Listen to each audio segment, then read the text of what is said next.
nuk ka se si ndodhin ndryshe të mos dashurohesh me këtë vend kaq bukur. Deti që të ketë disa lloje ngjyrash. Më thoni përgjigjen tuaj shumë seriozisht se ka uji i detit shqiptar, ka disa ngjyra. Çfarë ngjyre ka uji i detit ishte video e dytë pasuese. Shoh që ka marrë ngjyrë tjetër, ka marrë ngjyrë të kuqe. Jam duke pritur me padurim komentet tuaja për të na hapur syt, sepse deti ka ngjyrë të kuqe.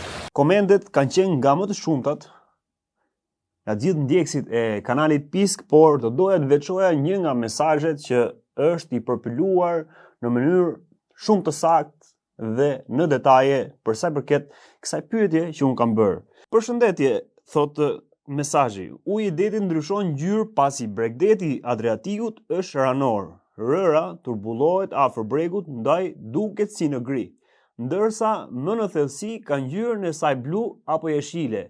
Kjo nga bimësia nënujore që del në breg në formë leshterikësh, pasi këto bim oksidohen kur dalin në sipërfaqe.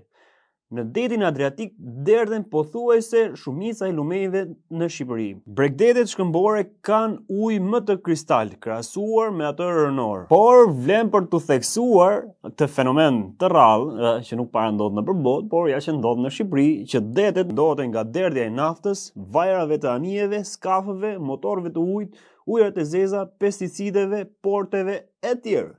Kjo pra është ajo që ndoshta dhe cili është qëllimi i këtyre videove që bëj, por deri diku e keni përgjigjen brenda këtij mesazhi që na ka shkruar një nga ndjekësit tanë. Në jug po të lahesh afër bregut, shikon se si noton vaji i motorave të ujit dhe skafeve. Shiko edhe takimin e oqeaneve për shembull. Pajsori me Atlantikun do të shikosh të njëjtën dukuri, pasi ata takohen, por nuk bashkohen për shkak të veçorive si temperatura, kripsia, densiteti, ngjyra dhe tejdukshmëria e tjerë. Vijon më tej mesazhi.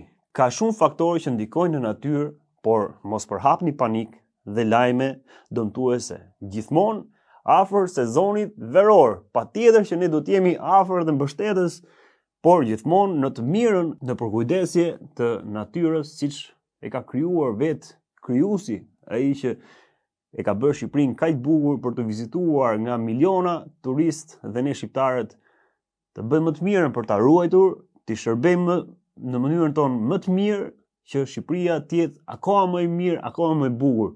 Duke falendëruar shumë komentuesin, mesazhdërguesin që ka shfaqur interes për të na hapur syt për sa përket kësaj teme që ne kemi ngritur, ne do të vazhdojmë me dukuri tjera dhe kuriozitete tjera her pas here të veçanta në kanalin Pisk. Ju përshëndesim shumë.